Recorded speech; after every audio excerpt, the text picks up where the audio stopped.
Hi there, my name is Melanie Elkin and I am here today to share my fabulousness with you. I want to first say thank you, Kate, thank you, Julia, for allowing me to have this opportunity to share with you. So with no further ado, I am going to share today that anything is possible. Now you might have just cringed and been like, okay, that sounds really great and all, but really, is anything possible? And I'd like to say, yeah, anything is possible. And how is it possible is first and foremost is that there's a belief that we have to have inherently in our own selves. So I'd like to share a little story with you today. About 2 years ago, I was training in personal training. I was training out of a studio and things were going really well. I felt really good about what I was doing and I loved being in the movement world. But I knew that there was something missing, that there was this soul, this depth, this something, I don't know, there was just something underneath it all it was more surface, that the depth wasn't there. And so I kind of sat with that and just I had that in the back of my mind, it was spinning.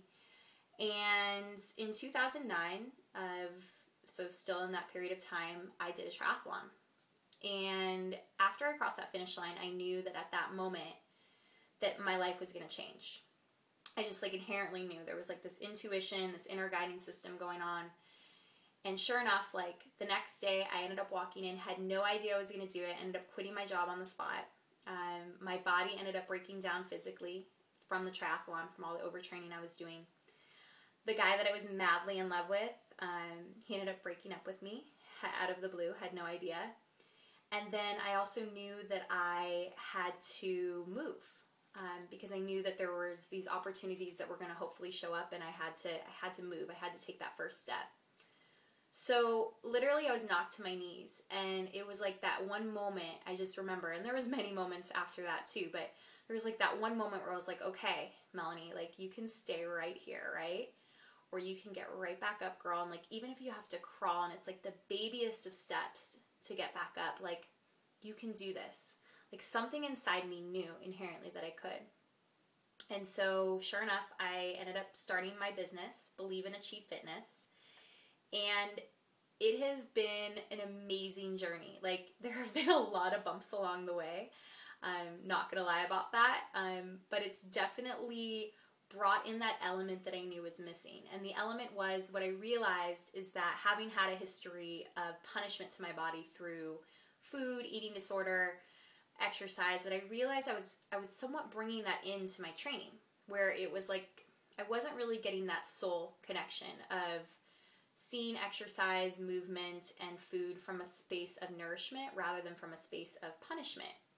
And so that's why I created Believe and Achieve Fitness. Believe and Achieve Fitness is an ability for people to reconnect with their bodies. They still move, they still sweat, we do yoga, we do movement, we do mindful eating, but it comes from a place of love and acceptance and forming a positive relationship and a lasting relationship rather than from a place of quick fix, punishment, and not giving our bodies what we really deserve and need. So I share this story with you because I want you to know that anything is possible. That standing here today, I had no idea that I was going to be teaching yoga. Yoga was a foreign term for me. And now I am so grateful that I get to share this practice that has completely transformed and changed my life, and I get to share it with others. So I'm teaching now. I have a blog called Yogalicious as well, where I combine a yoga pose and a food recipe each week and give it some kind of funny twist on it through my own experience of my life. So leaving you on a note of kind of the things that have helped me stay on my path is the believing in yourself. I think that first and foremost is the biggest thing, is to know that each day, whether you show up 10%, 20%, 30%, it's all in the showing up and the knowing that you're good enough and you're worth it. The second thing has been to be really truthful to myself, to start to really live my truth and know that it is inside of me. And I think what I did for so long is I wasn't being inauthentic, but there were times where I wasn't really being myself because I didn't really know who I was. And I'm still learning. It's still a process. It's still a journey, and I'm excited to be on it. But I think the more clear I've gotten on who I am, the more I'm able to live that.